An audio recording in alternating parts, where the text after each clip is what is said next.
We're going to talk about the same things tonight. Rudy and I. He was just here. First of all, I just want to say what a delight it is to be here at Rochester. I want to thank the student board for putting 2 plants on the stage. I'm sorry, 4. I feel that it really gives more of a tropical ambiance to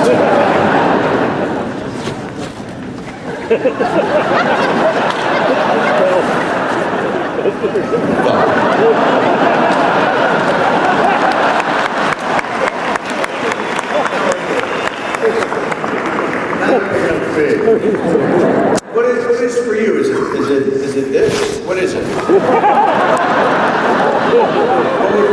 Is fuck like straight up like this? You have to spell it out? Dude.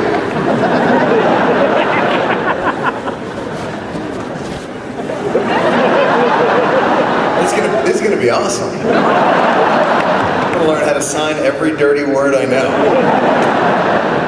You guys, are you getting some good shots? Because this is as good as it gets. This is, later on there is some nudity. So.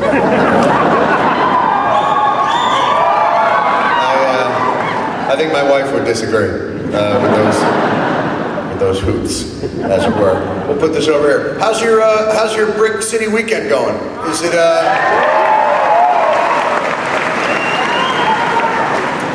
There's very little enthusiasm for Brick City weekend. That was very much like, Brick City, whatever. Are you getting good chance? How about a little of this? Maybe a little of this. What is this? Are you guys with the student papers or with the, what's, where are you with? University Press, that's the publications. This is one of the top publications in Rochester. What do you got? What are you with? University News, a huge competitor to us. It's a huge tabloid war that's been going on for years. And I hope you settle your differences for the good of the community. You're just some dude on a website, aren't you? I have a blog, and I use Photoshop. What do you got? College Activities Board? And that...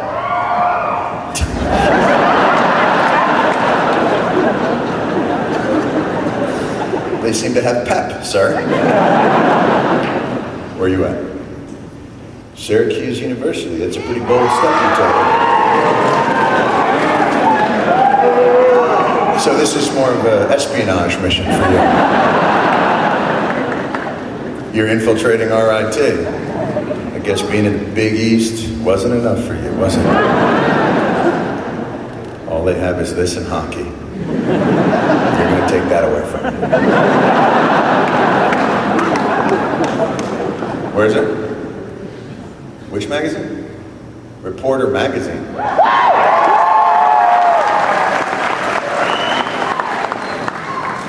What do you run like a porn site? What is Reporter Magazine? The people went crazy for that. What is Reporter Magazine? Oh, it's the campus magazine. And the crowd goes batshit insane for that. What is that, like this?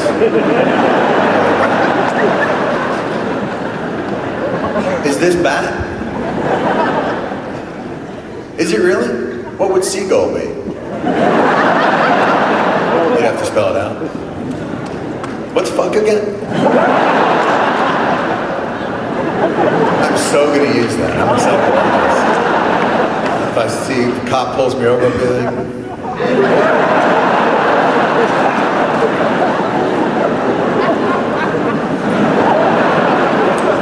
Working it through. This is exciting. Look at us, man. We're in. This is a new field house. So I was up here a few years ago. And we weren't in. How's the new field house working out? What else you got here? That's it. Just this. Jesus. Jesus in here? Wow. No.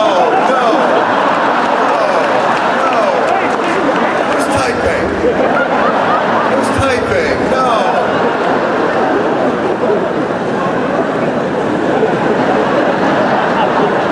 typist is a poopy head.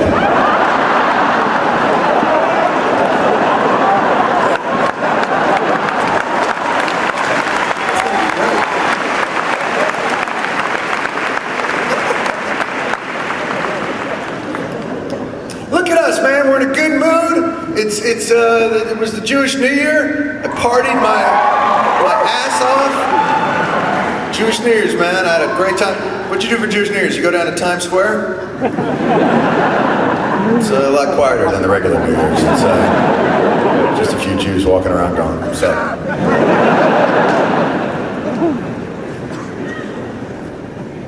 We've had a little bit of a rough run in the world. It's been a little rough, but and I'm sure Mr. Giuliani went over this about preparedness for our country. I don't want people to get nervous. I feel like we are ready for anything but, rain. Also wind. Or illness. Or bombs. But other than that, I want you to know they're on the case. Here's the thing that makes me feel bad. And again, I'm not here to just... First, I want to say one thing. I don't believe this president is stupid. And a lot of people say, the president's stupid. He's not stupid. Stupid is, oh my God, I just ate soap. He's not stupid. He's a bright man.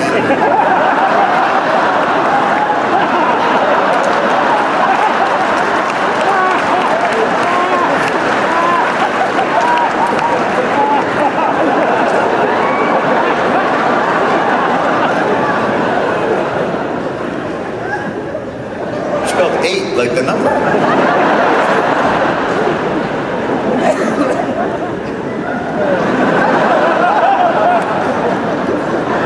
When it's really 8, A-T-E.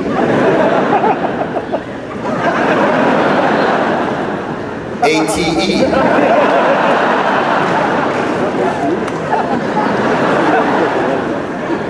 Not 8 the number.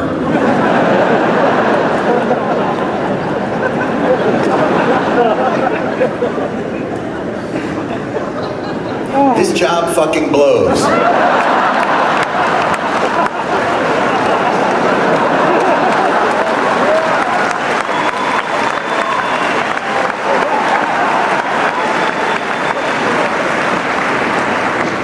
Wow, look at that. You guys are blowing my mind. It's like MC Escher. It's collapsing onto itself.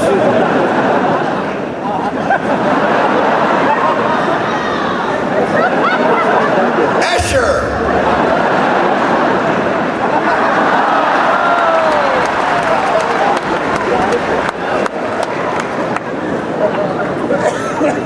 What year is the typist at RIT?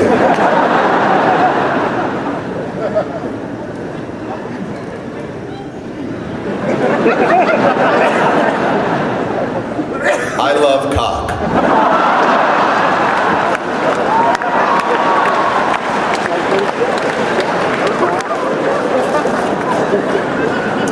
I gotta get one of these for my car.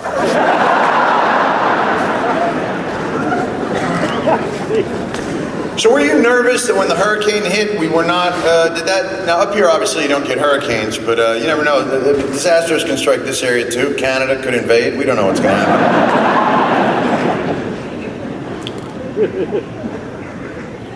It upset me that 5 days after the hurricane hit down in New Orleans, the president's plan was for a day of prayer. I would have thought a truck of food. A day of prayer. Now, maybe I'm mistaken here, and again, I'm not a scientific expert, but isn't a hurricane officially an act of God? Isn't a day of prayer kind of redundant? Hasn't God already made up his mind on that sort of thing? So we do a day of prayer. The president has us do a day of prayer. 3 days later, Hurricane Rita hits. Somebody must have said something during the day of prayer, something like, "Is that all you got? Bitch."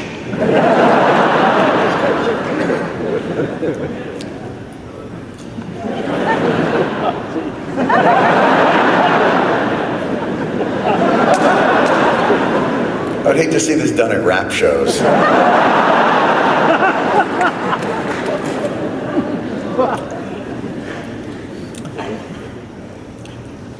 He's in a tough place, the president. He got us into war. Listen, we're in a war right now. Here's how bizarre the war is that we're in Iraq. And we should have known this right from the get-go. When we first went into Iraq, Germany didn't want to go. Germany. The Michael Jordan of war. Took a pass. No, you guys, we'll sit this one out. Now, might not have been a moral objection. It might have been more in the lines of, like, if you have a friend who's an alcoholic who doesn't want to go with you to a bar, sort of in that sense of it's just too tempting to get back on that horse. You know? They might just be sitting behind us. Are those cluster bombs? I miss them so much. Here I come, Poland.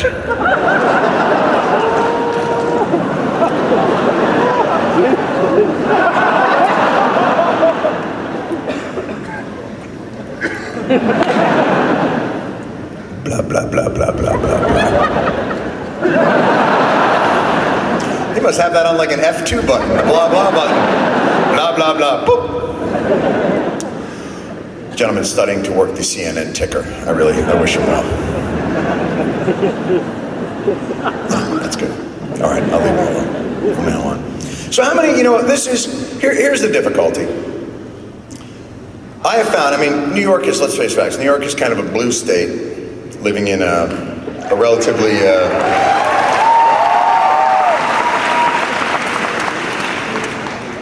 and a lot of people in the blue states, a lot of the Democrats, feel like they don't have representation anymore, and they feel dispirited. They feel as though...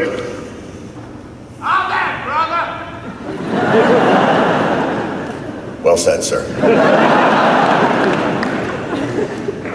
And they wonder, how they're going to regain any control. Because let's face facts. The Republicans control the executive, the judiciary, and the Congress, both houses. But to give some support to the Democrats and the blue staters, I do think that it's important to know that because of that, Jesus will soon be returning. In what is called the rapture. And at that point, the saved will be spirited up to heaven in an eternal place in the kingdom of God. And the damned will be forced to walk the charred hellscape that will be the remains of earth. And at that point, I believe the Democrats will regain control of the House and the Senate. It's going to take time. They'll probably fuck that up too. Probably run Nader or something. How could they run a guy like that? I feel bad for the Democrats. People always say on the show, yeah, why don't you make fun of the Democrats? They're not doing anything. I'd love to. But all they've got left is the filibuster. Imagine a once proud party reduced to the idea that, hell, at least we can keep talking. John Kerry, folks, not a likable cat. Lieberman almost won. Look, I'm Jewish. Even I knew a Jewish guy's not going to be. His wife's name is Hadassah. Here's something you're never going to hear at the White House. Ladies and gentlemen, the First Lady of the United States, Hadassah Lieberman. Even Lieberman didn't want to run. He was like Droopy Dog.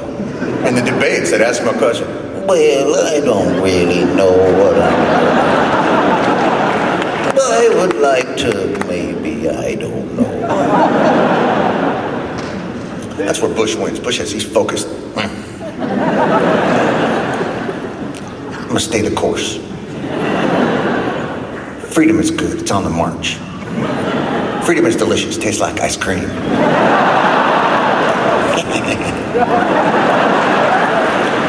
I like it. He's still when Bush is in trouble. He brings out 9/11. 9/11 is the cudgel that he waves. It's like, as far as he's concerned, it's open sesame. 9/11 is his way of saying, okay, I'm fucking up now, but remember 4 years ago? That was cool. I think he thinks he can use it for anything. 9/11. On 9/11 we were attacked. So, I should get to bang your wife. What? Man? There's some naysayers out there who think I shouldn't bang your wife. Well, that's the cut and run crowd. I mean, for God's sakes.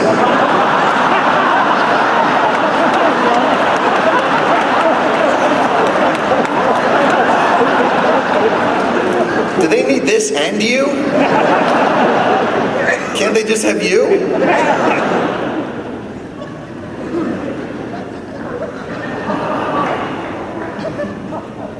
What the hell is this?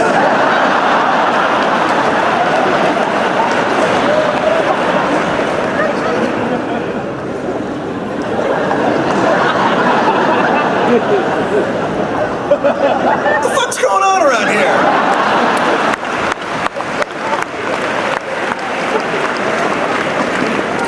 Is she tired? How many words do each of you get? Depends on how many I say. Not many now, I'm too busy reading and watching.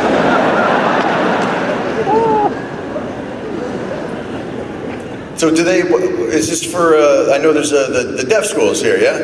Is that that's you guys? What do you get more out of? You like this one or you like this one? This one? Or you like some of you like this one? This one? And you like this one? This one? This one? What do you like? This one? This one? This one? This one? She's waving you up. You gotta come up this way. Ah. You know what? I'm very fond of you. You know what happened? When you were standing back there? You didn't understand her hand signals. She was moving you this way. You should learn sign.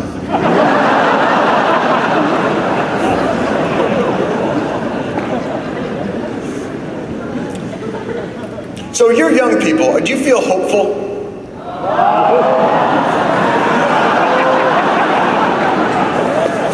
Optimistic or not optimistic? The world sucks. Unfortunately, that's college. It gets better when you start getting money.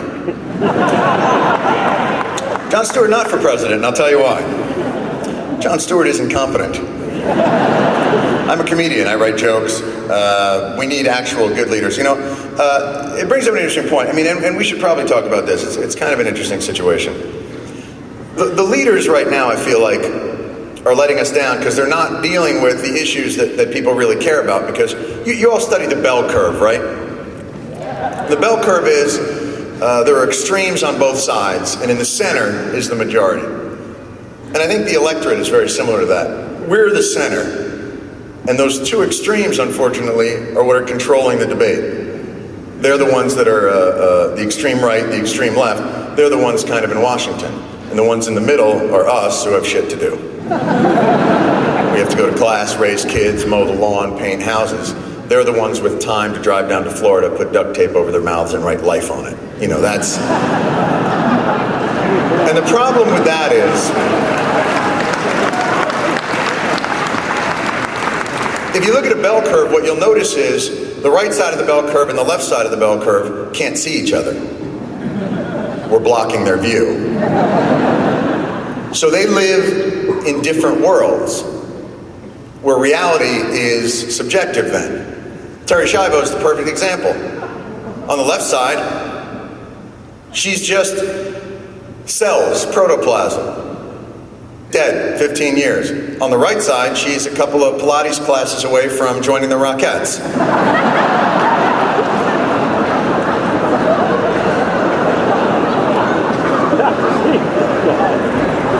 So these two sides, how can we come to any consensus when they're the leaders, when they can't see each other and they think they're living in different worlds?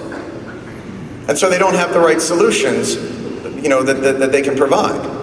It's like for school violence. You guys just got out of high school. It's a great example. on the right side of the divide, so there's a school violence problem. Kids come into school with guns. And so on this side of the bell curve, they say, you know what the solution to that is? Let's put up the 10 Commandments. That was the proposal from a senator. Those kids bring guns to school, put the 10 Commandments right up there. So the next time they come in with an AK-47, they'll go right up to the front desk and go, oh, thou shalt not kill. I feel like a complete idiot. I mean, honestly, if you think posting the 10 Commandments is going to keep people from committing violent acts, you think posting employees must wash hands is keeping the piss out of your Happy Meals. It's not. And on the left side, their solution was, well, let's just get rid of all guns. Because nobody ever died from violence before guns showed up. Man is inherently violent. Getting rid of guns just means a lot more people are going to get hit in the head with rocks. So the real solution lies within the middle of the bell curve, but nobody talks about it because those people aren't in control. The actual solution to violence in high schools is simple. Convince 10th graders that high school isn't forever. That the eccentricities and vulnerabilities that they feel in 10th grade that make them weak and easy pickings and easy prey will actually become strengths when they get out of high school and go into adulthood and the whole paradigm switches on its head. So the way to cure it would be simple. Field trips. And not to planetariums and museums and bullshit like that. If you want to end high school violence, take 10th graders on field trips to 25-year high school reunions. Just walk them around the room. See that sad, fat, bald, crying, drunk motherfucker in the corner? Captain of the football team, that's right.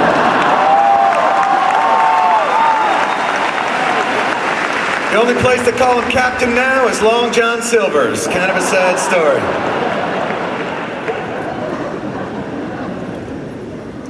The solutions are out there, but see, we've been taught on the extremes we're fighting religion on one side and science on the other, and neither is complete in and of itself.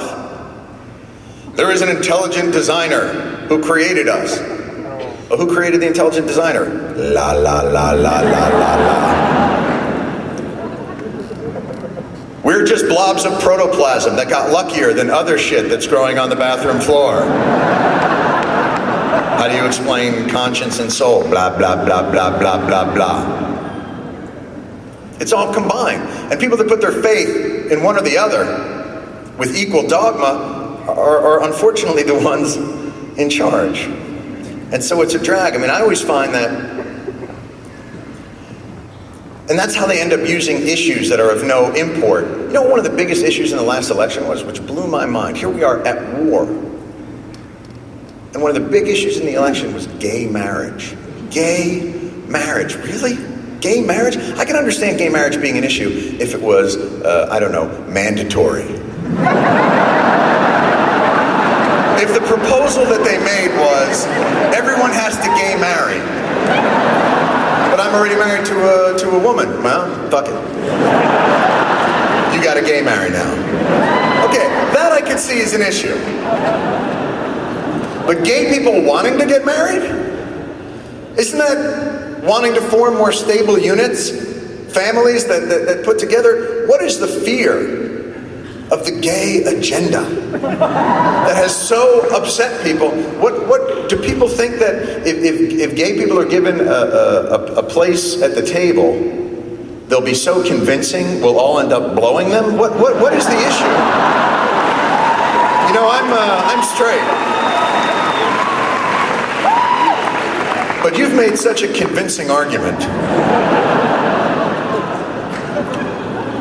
What is the gay agenda? As far as I can tell, it's this. They would like to get married. They would like to fight in the army. March in the St. Patrick's Day Parade. Be in the Boy Scouts. They would like to wear uniforms, is what I'm saying. Now, the St. Patrick's Day Parade, look, I don't want to offend anybody, and I honestly, the St. Patrick's Day Parade, I understand. Gay people should not be allowed to march in the St. Patrick's Day Parade. And I'll tell you why. Again, gay people are very flamboyant, and I think you can't argue that. And you don't want anything to take away from the dignity of that parade.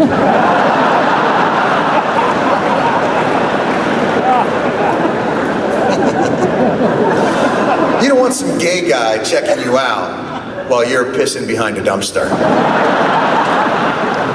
in your cop uniform.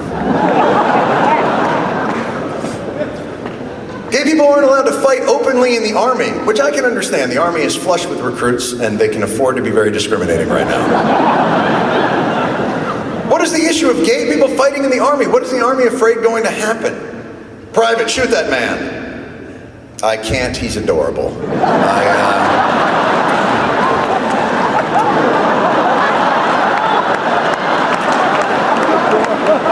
You're killing me, dude.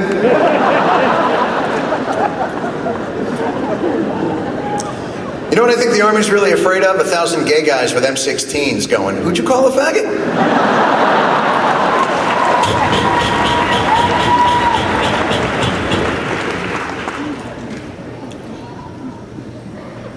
As far as the Boy Scouts are concerned, let's face it, the Boy Scouts is already the gayest organization in America. The definition of gay isn't same-sex intercourse, it's thousands of young boys wearing neckerchiefs, eagerly awaiting next year's jamboree.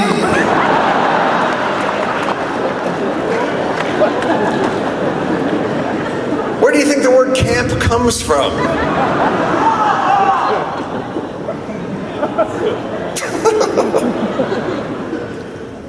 It absolutely, and it's not, you know what?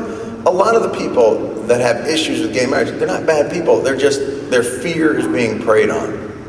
Their ignorance, and it's not ignorance born of stupidity. It's ignorance born of inexperience.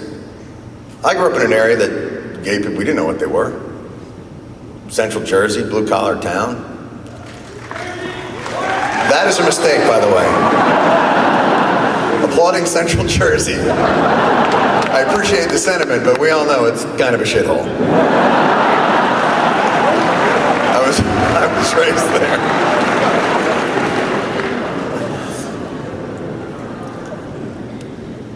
But they get to prey on people's ignorance of the issues. The idea that somehow, I mean, let's face facts. If you're not gay, you're not going to be talked into it. It is what it is. Your mind can be changed. Your heart can be swayed. Your dick is unbelievably stubborn.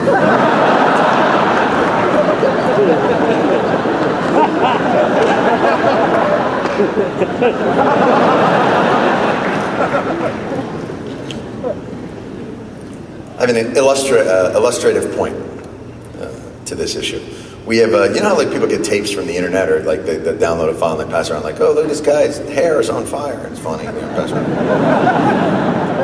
So we have a tape back at the office, and I swear to you this is true. It's a security camera footage of a man going into a storeroom and having sex with a piñata.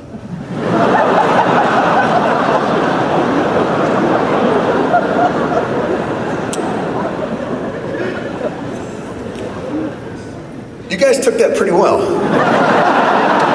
I gotta say. We have tape of a guy having sex with a piñata, and you guys are like, and? What kind of crowd am I dealing with here?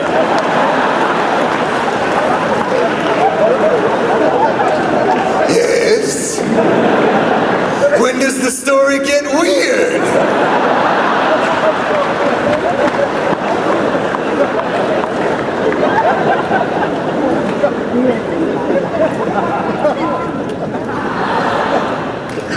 And it wasn't one of those Paris Hilton type tapes. I mean, this wasn't one that the guy made with the piñata. Like, it wasn't like, you know, I'm sure this guy is not proud of his proclivity. It's not like he's like, oh, damn, I banged that piñata. Oh, shit, you know.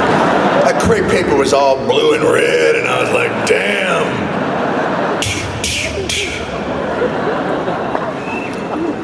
This guy is driven to, you know, I'm sure his friends set up the security. I'm sure they would come in on Monday mornings and be like, what's going on with the piñata? So, I think he was having sex with the piñata. Maybe that's how they get the candy in these things. I don't really know.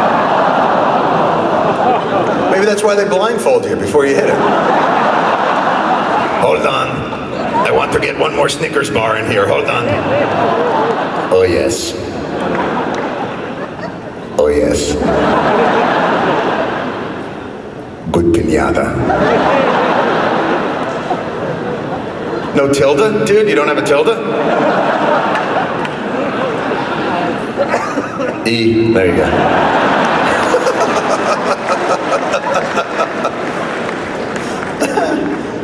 But the point of the story is, there's not really a point to the story. I just wanted to tell you guys we have that tape.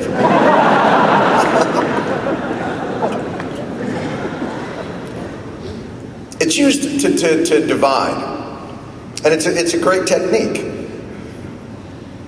and it's very effective, and it does good things, and that's, you know, again, it's on a religious basis, and now 9/11 is used to divide, and the whole idea of the Iraq War is used to divide at a time when we really could use better. I mean, clearly our military is unbelievable. These guys are putting in ridiculous hours, ridiculous tours of duty. And I've been to, you know, go to West Point sometime and meet these guys, and you'll be madder because you'll realize what an unbelievable resource they are. And these people are top of the line of the top of the line. And it's a resource that should be meted out clearly more carefully. I mean, you get the idea that we went in there for a theory. You know, weapons of mass destruction. Well, there were none. And you literally get the idea when they came back to the president and said, hey man, we couldn't find any weapons of mass destruction. His reaction was, well, I'll be. Supposed to have ties to Al-Qaeda. There were no ties to Al-Qaeda in Iraq. As a matter of fact, here's how crazy it got. In 1998, Osama bin Laden was approached by Saddam Hussein to have an operational relationship, to work together. And Osama bin Laden turned down Saddam Hussein. Turned him down. Which brings up an interesting point. How big a dick must you be before Osama bin Laden says, I can't work with this guy. I'm a homicidal maniac, but this guy gives me the creeps. And not to blame the president completely. I mean, it is true that a lot of Democrats voted for it as well. And the truth is, while Iraq didn't have weapons of mass destruction or ties to Al-Qaeda, Iran is currently working on a nuclear bomb and does have pretty strong ties to Al-Qaeda. So, you know, he really was only one letter off. And that's not so bad. So we continue to just try and build our military up as the educational system falls slowly to pieces, which is, it's interesting because now as the bombs get smarter, our children seem to get dumber. And in the next war, the bombs will be way too smart and valuable. We'll just have to drop illiterate school children on the country we're fighting. Wouldn't that make for a nice video from the war room? You'll see coming up, you'll see the Iraqi War Ministry and that little white blip headed towards the building. That's Jimmy Johnson from Bronx Elementary. He's 9.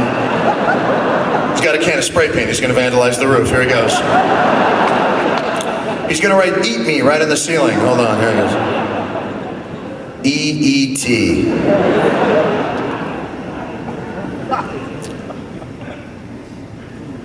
And I don't really fear, you know, the consequences of this kind of stuff because I know we'll be okay. We've got a color-coded terror system.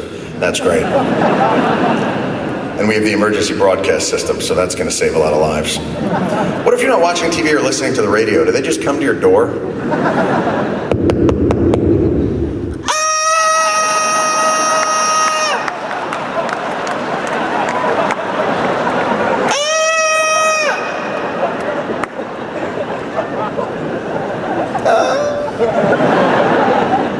This is a test. You know what the emergency broadcast system is a test of? Your remote control.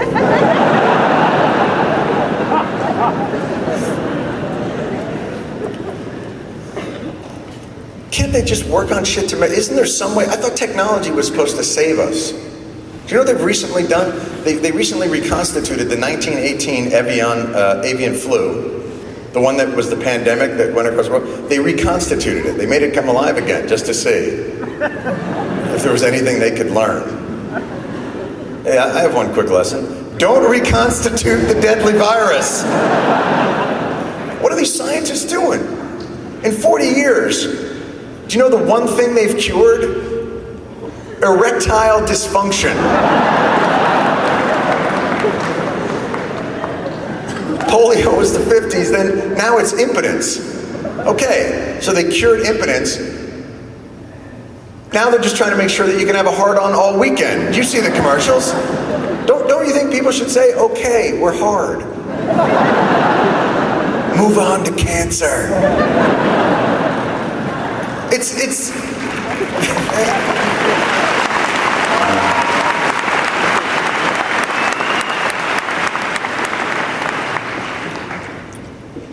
They got guys working on cloning. There's 6 billion people in the world. Somewhere in a basement, a scientist is going, I just figured out how to make people. Sex is working. They spend billions of dollars. Remember Dolly the sheep? Billions of dollars to clone a sheep. To make a sheep that looks identical to another sheep. Isn't that the whole point of sheep? Don't they all look identical? Isn't that why we count them when we're going to sleep? They didn't look alike, that wouldn't work.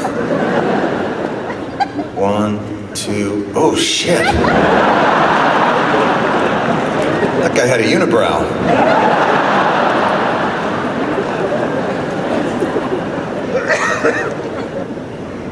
They're the ones that are going to make us go away. Not war, not famine, science. Those guys are the ones that are going to take us out of here because it advances because it can. It just doesn't stop. That's why I'm not really much of a conservationist. I think it's too arrogant. The idea that we're going to be here long enough to run out of shit seems very unlikely to me. People say, save the earth will be fine.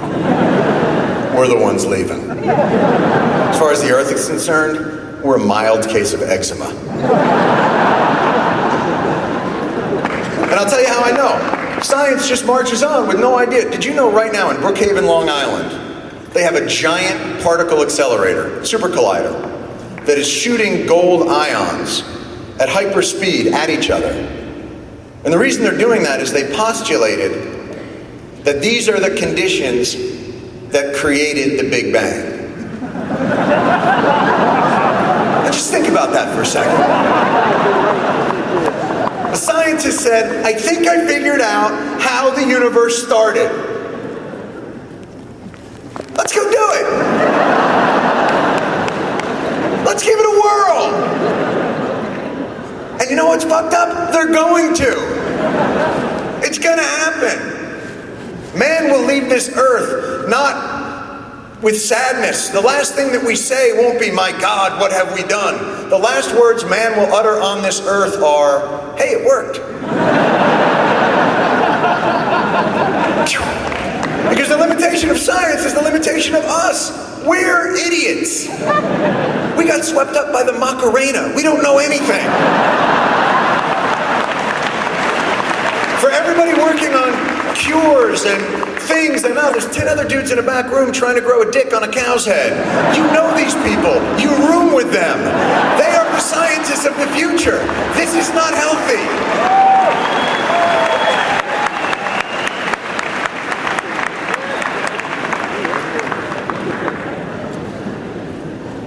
And technology was supposed to save us.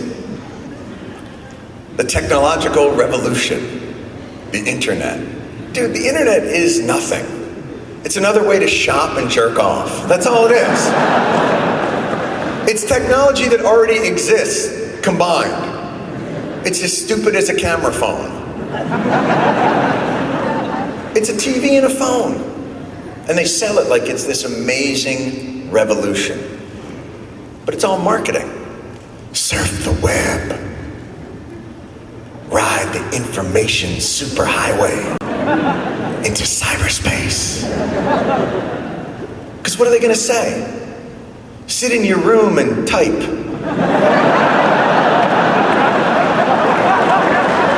Microsoft has that commercial. Where do you want to go today? Outside?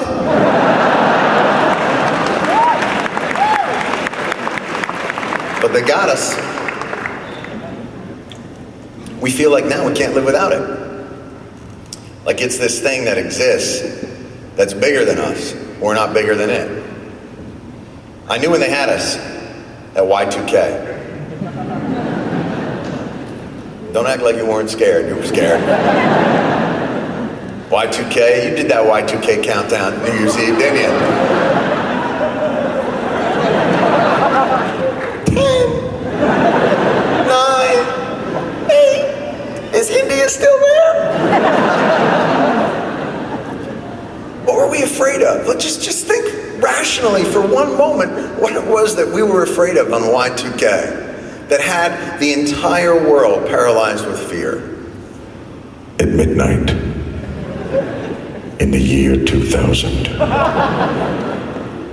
all of the computers will fail, and the world will be forced to live as it did in 1982.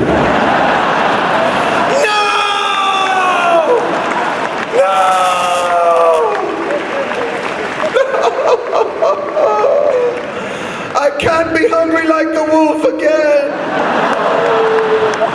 I'm too shy. That's all it was. It's ridiculous. And I'm not saying don't have a computer. I'm not saying don't join it in. Just understand its role. We can still make butter. And build houses and farm and do shit. You just may not be able to instant message your buddy. And I have a computer, I have a Mac, an Apple computer, I guess. That is the most enthusiastic reaction I have ever heard. I think maybe all the Mac users in the world are sitting in this room right now. Mac is so the redheaded stepchild of the computer world. That's very, I'm shocked and pleased. Because when you go to a PC store, you feel like an ass. Because it's like, there'll be like Doric columns rising up, there'll be a guy playing piano, people passing out crab cakes, rolling out new software that teaches you how to be a fighter jet pilot, you know, and all this crazy shit. And you'd be like, do you guys also have like Mac stuff? Absolutely, sir. Igor? Yes, follow me. Yes. Down into the cellar. Learn to spell to music.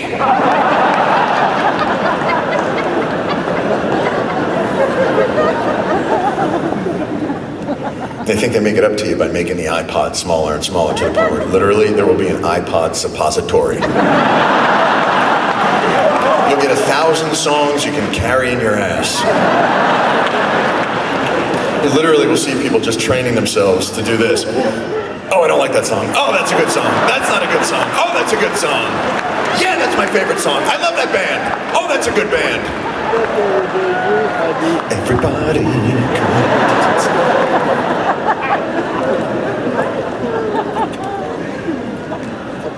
And what's great about what the computer world has done is they've created technology that is so far advanced to normal human understanding that they can do anything and say anything to us about it, and we have no idea what they're talking about. And so they have free reign over us in terms of anything, technical obsolescence, anything. They can do anything. I went in, I play games. That's all I do on my computer. I play games. I play the games where you shoot, you get the big gun and you go in and the aliens come down and you blah, blah, blah, blah, and then you go into your wife at 4 a.m. and you go, I saved the world! And then your wife goes, were you on the computer for 9 hours? And then you go, but I saved the world.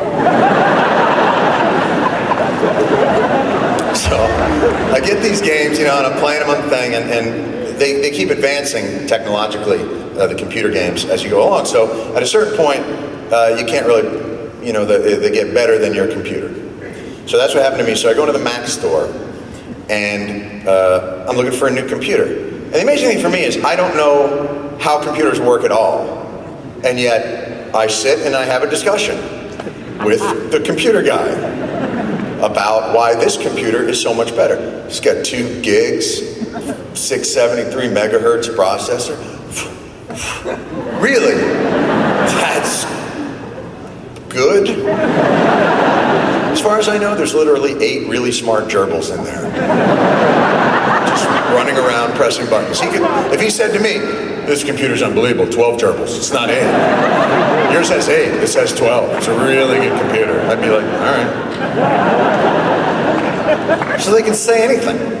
So the guy says to me, this is the favorite thing that, because any of these little fuckers that work at these computers, 17 years old and, ooh, you went to DeVry for 6 months, so I'm your bitch. Okay, fine. So, they're so arrogant. And so the guy says to me, this new G4 is the same computing power that they use to launch the space shuttle. Oh, that's good, because I have a shuttle at home and I won't get off the ground.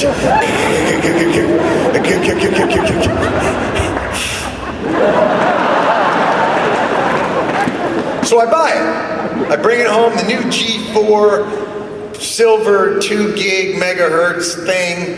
It's the newest, freshest ever. I bring it home, and man, it works great.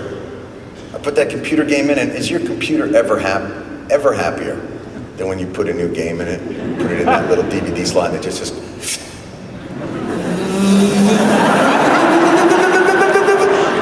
oh, thank you. Oh, it's been too long. So you're just on there, you go online and some 13-year-old is just kicking your ass, It's great. So I finish it, I'm done, I'm blah, blah, blah. 5-6 months go by, new game comes out. This time it's got a different graphics engine, different accelerator, I guess, in the way that it works. So I bring it home and I'm all excited. Doom 3, I think it was called, and I bring it home and a fine game. Put it in the computer, start to play it, and who would believe it? But it turns out that this new computer game is more complicated than a space shuttle launch.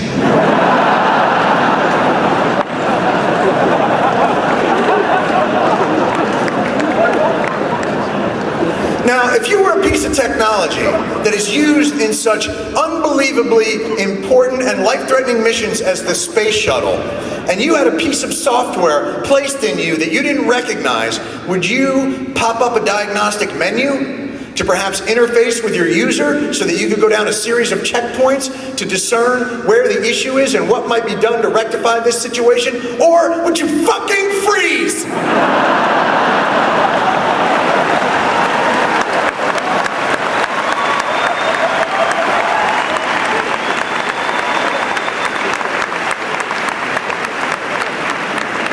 Alt, escape, delete, escape, alt, Apple, alt, delete, escape, alt, F1, F2, F3, F4, F5, F6. Escape, enter, escape. A, B, C, D, E, F, G, H, I, J, K, L, M, N, O, P. I hate fucking computers.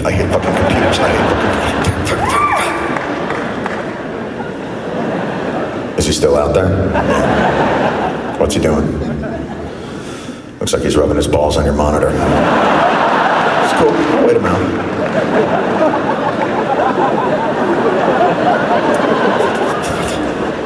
So finally I do the only thing you can do. Unplug. Plug it back in. Now there's a message. Did you shut me down improperly?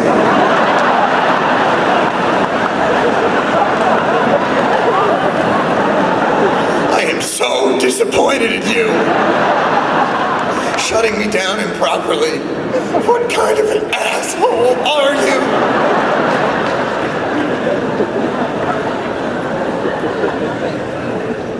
So now the computer is useless to me. It's been 6 months. 6.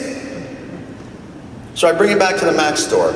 I swear to you, I walk into the store with this G4, hot off the line, space shuttle launching computer. The guy behind the counter, after 6 months, looks at me like I just walked in there with a Civil War musket.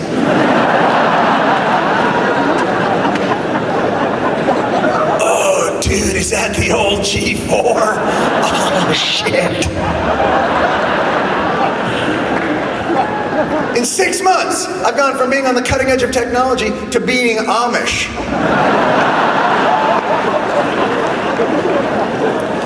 We got the new G5 in. It's fucking awesome. I used it to launch the Mars probe. So I think we should concentrate on more humanist pursuits, more getting along with each other. Of course, that doesn't always work out too well either. That's why, you know what's interesting I've found? Show business is dominated by minorities. It's got a lot of, show business, a lot of Jews, blacks, gays, Hispanics, because it's a way for people not in the majority to kind of find a little bit of, a little acceptance on the thing. Jews we're in show business, a ton of us. Because we know when the shit hits the fan, when the banking system collapses and everybody turns and looks at us, you're going to be on and be able to be like,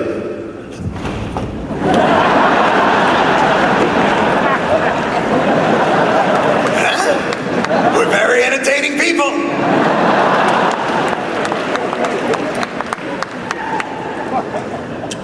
See, the burden on the minority is to ingratiate yourself into a pluralistic society. It's part of the issue. Black people have the same issue. There's a lot of black comedians. Very funny. But, for instance, illustrative of the point, where there are very few black comedians? Africa.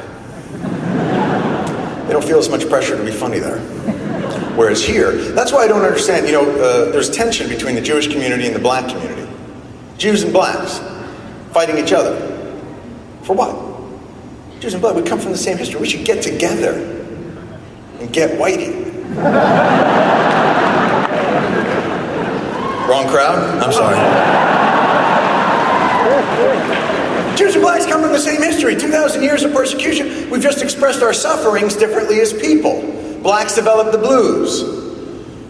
Jews complain, we just never thought of putting it to music. It's very similar. We whine, we just have no real sense of rhythm. That's our problem. My grandmother actually wrote a blues song called Gee, It's Drafty in Here. Maybe you heard the B-side, Now It's Too Hot. She was a pain in my ass. I'm actually surprised black people even talk to us. Because we have done, from slavery on up. It is not slavery, then segregation. Even now, they can't have anything cool. White people always got, hey, what are you guys doing? What kind of music is that? It's really good music. Yeah, that's great. White people take everything good that black people have, and we whiteify it. We fuck it all up. Black people gave us jazz, beautiful, improvisational jazz, and white people heard that and went, my God, that is amazing. Let's give it to Kenny G and see what he does with it.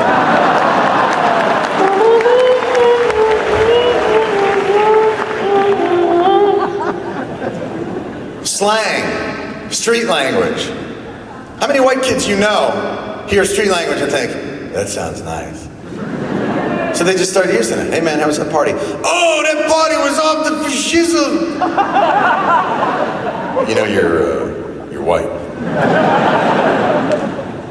What's up? If you're white, stop talking like that. Just stop it. It has no cultural relevance for you. You might as well talk like a pirate. From now on, instead of doing that, talk like a pirate. Just remind yourself to talk like a pirate. Hey man, how was the party? It was a mighty fine party it was. It was a soiree with mead and wenches and I loved it. Religious headgear.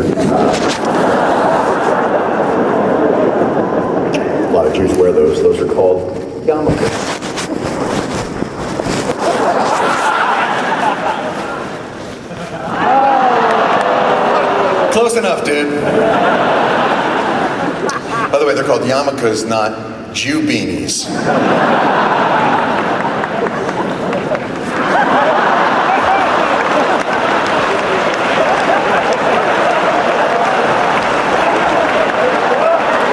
Can you imagine if we literally wore Jamaicans on our heads? Jews just walk around. German, we be German. Baruch atah with you, German.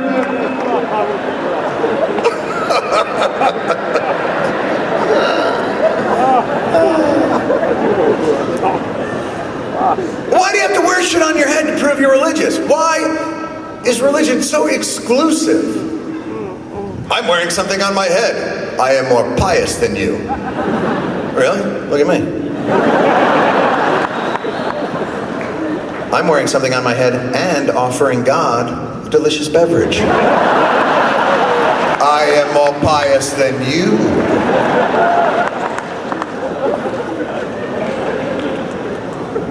Every religion has these bizarre wardrobe idiosyncrasies. Look at the Pope. Nice man, but purely in a fashion sense. Guy's a hat choice away from being the Grand Wizard of the Ku Klux Klan.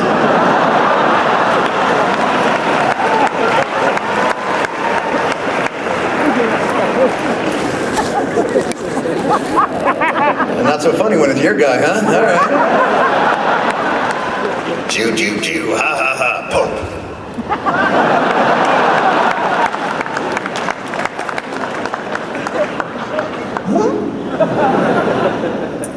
Pope is the most loved man that nobody agrees with I've ever seen in my life. Guy's been there for, he's got all these dictates. If you really read what his dictates are, even Catholics are like, say that again? Draws 100,000 people, the Pope. We love you, Pope! Be celibate.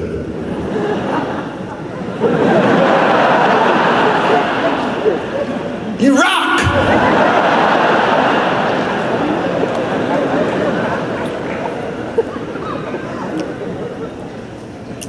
There's a new Pope, Pope Benedict. He was Cardinal Ratzinger of Germany. It's an interesting fact about Cardinal Ratzinger. When he was a kid, he was in the Hitler Youth as a kid, and now he's the Pope. That's nice. That's good. That's good. I'll tell you why. Because normally, Hitler Youth is a real resume killer.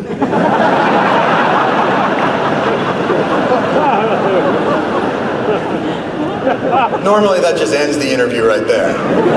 Oh, I see you went to seminary right here. That's great. A few years of studying and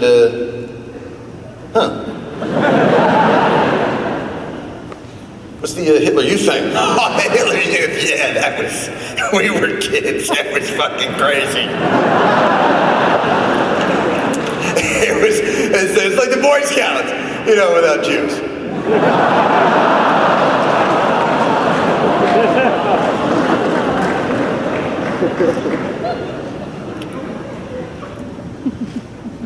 But it all seeks, the religious thing it's so amazing because people kill over those differences. And it's always in the name of God, the benevolent God that they claim is on their side. God bless America. America exceptionalism. God blesses us more than anybody else. Really? Well, then why did God bury our fuel under those fucking maniacs? Why isn't all our oil under New Hampshire?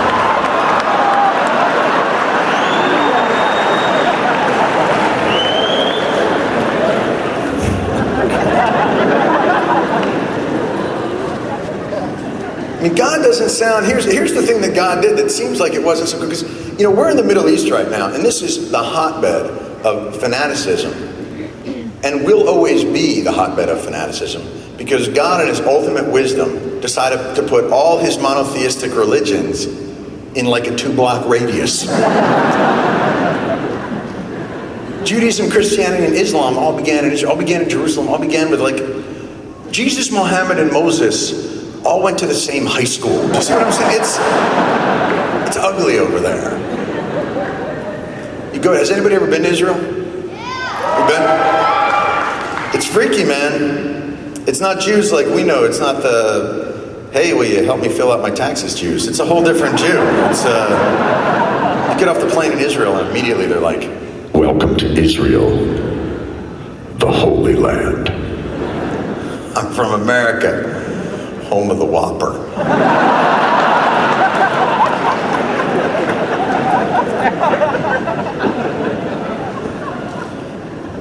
But it is that arrogance that God blesses you and your people alone over others that causes all, because at a certain point, religious friction gets to a place that you can't go any further.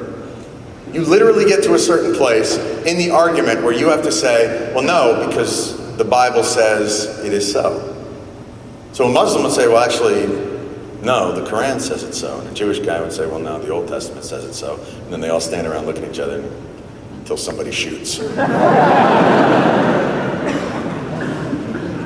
it's all arrogance.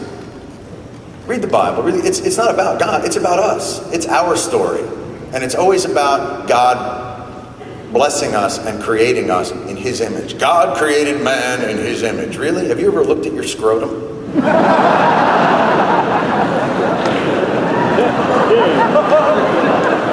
That's His work. And God said, let there be life. Really? Was that what He said? Or maybe He said, oh shit, it's due tomorrow.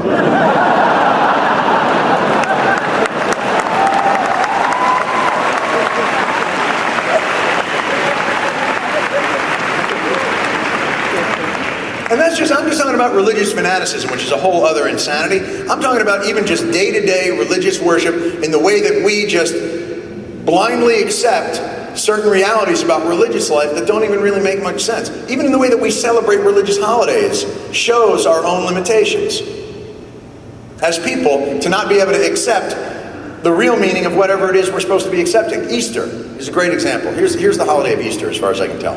It is a celebration of God sending His only Son to earth to take the sins of man upon Himself, to die, to be resurrected. And if you believe in that resurrection, then you will also have eternal salvation in His kingdom. And that is Easter. And we hear that and say, okay. But what if also we paint and hide eggs?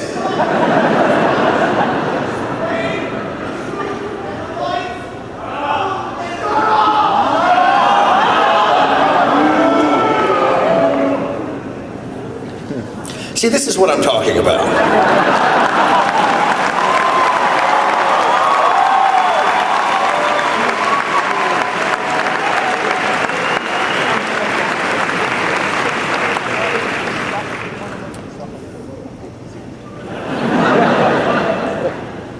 And for what? I mean, being a Jew doesn't make any more sense either. This is what that's about. This kind of rationale. Here's the rules of being Jewish. See if it's worth that. Thou shalt not kill. Thou shalt not commit adultery. Don't eat pork.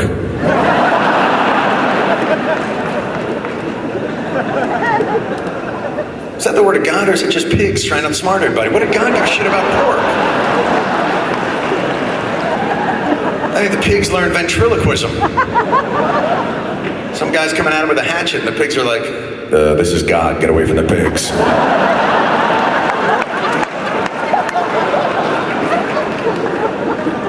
They're not kosher. Is that a word? Shut up, they'll believe it.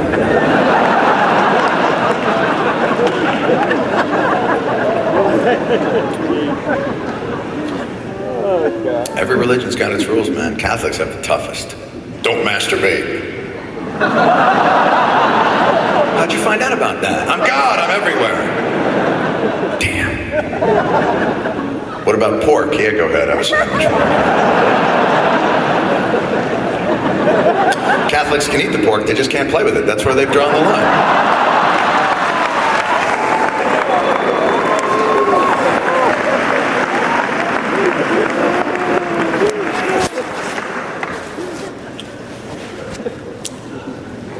Wouldn't it be great if somebody came up on stage and said, "Masturbation is the light," and just threw a Playboy up on stage? We gotta do better than this, people. That's what's so fucked up about all this, that weird exclusionary thing. I accept it, but I don't dig it, that's for sure. Because it just, it spoils things. You know, it's interesting. Whenever you feel, this is just it's a quick parable, and then we'll get back to the thing. It's a stupid story. But it sort of is an example of how things change and get back to, you know, I was asking earlier, are you hopeful? And everybody, the world sucks, blah, blah, blah. And at times it does seem that way, but right after 9/11, I lived down by the World Trade Center, and it really did feel like you weren't going to laugh anymore, you weren't going to smile anymore, nothing was ever going to be the same, that your soul was crushed, and life wouldn't go on. And Giuliani, to his great credit, sort of put the city on his back and kind of carried us through a little bit until everybody kind of just kept saying, just act normal, just return to normal. If you just act normal, it'll come and life will fulfill itself in all of its vividness and color and everything else once again. And here's the example of how I believe that is true and how it can happen. So about 5 weeks after, I'm still feeling a little fragile, and we're still feeling like the world is still in black and white and a little bit of shaded gray. And I come out of my building one day, and there's a homeless man sitting on my stoop. And it's dirty and smelly, and he was jerking off on my stoop.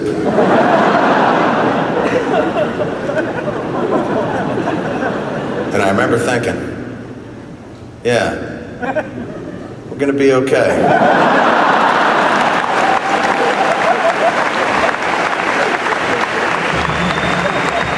Because it's about getting along, dudes. See, I'm Jewish, my wife is Catholic, and we have a little boy who's 15 months, so we've decided to raise him to be sad, really sad. She's a vet tech. My wife is always bringing home animals that we have to keep, and then letting me know what's wrong with them afterwards. Because she works in a vet's office, all the animals we get are like, you know when you go to the supermarket and they have those shopping carts with the dented cans? Everything should be like, oh honey, can we keep this dog? Oh, all right, let's keep it. Then 2 weeks later, she'll be like, you know it has 2 anuses, right? Okay. So we have a cat with half a uterus. And so the cat goes into heat. And if you've ever heard a cat in heat, A, it's hilarious, and B, it's very loud. A cat in heat is something that goes like,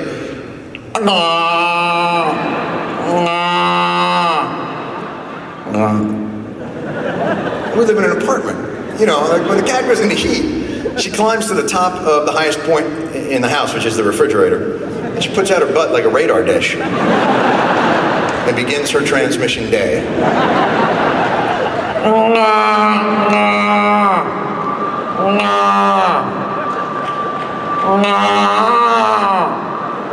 Then she does my favorite part, which is she checks to see if it's working.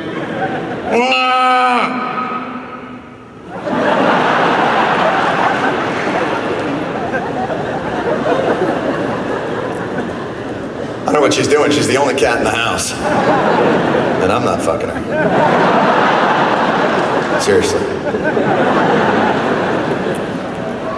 But I feel bad for cats because cats are, you know, they're in a difficult position because veterinary medicine has basically advanced to the point where it's incredibly sophisticated. It's like human medicine. Incredibly sophisticated and incredibly expensive. And cats are free.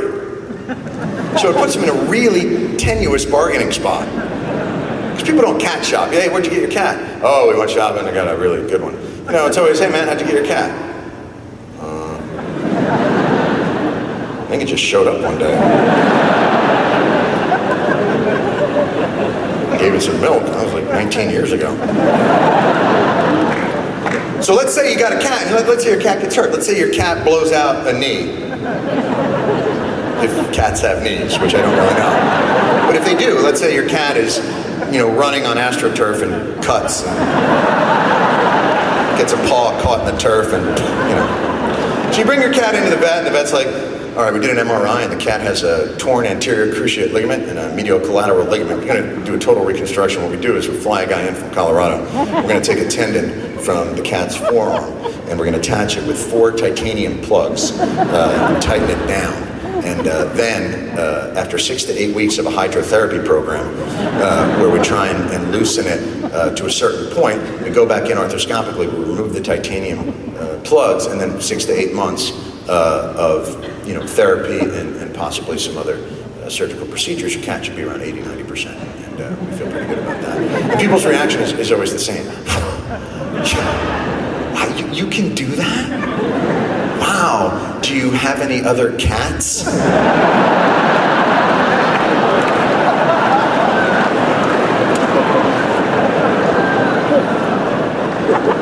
Because cats are free.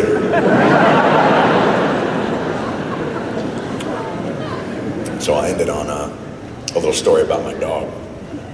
That you're not allowed to have dogs up here, are you?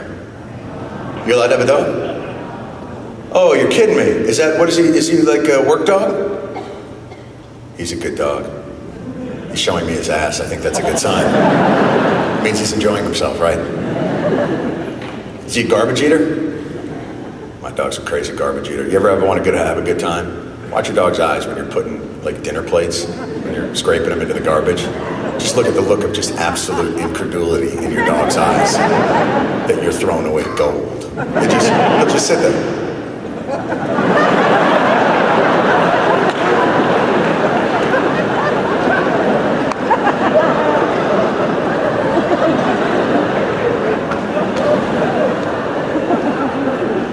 What the fuck?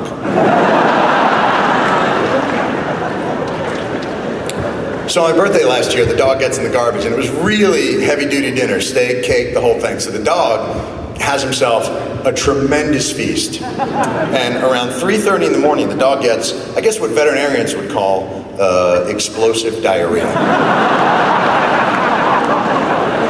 And I mean,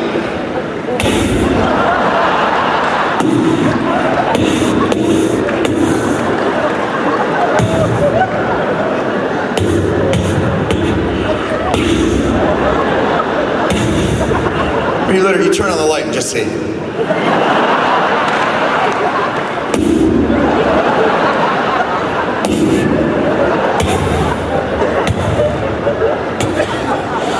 Or just lying in bed. No.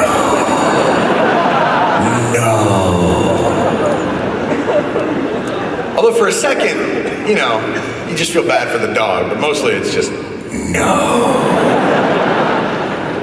And then we hear a sound. It's very surprising after someone's had explosive diarrhea. It goes something like this. No!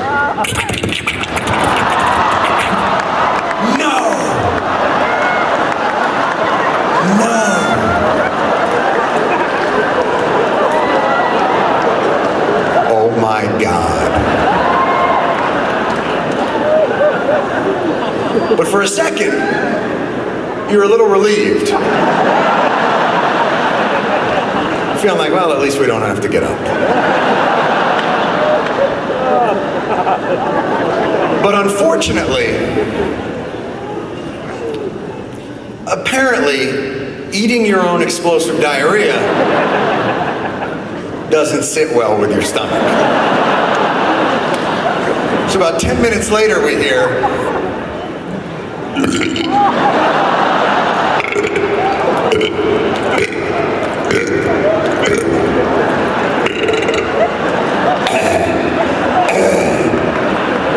followed immediately by over and over and over. The first 3 hours are hilarious. But I realized as this was going on, my dog has no short-term memory. This is literally what's going on in his head. I am so sick. Oh my God, food. Take care of yourselves.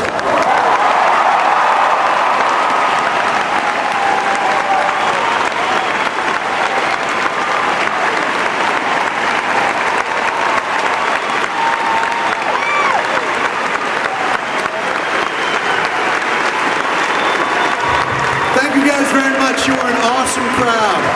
This was a great night. I really do appreciate it. Take care of yourselves. Get home safe.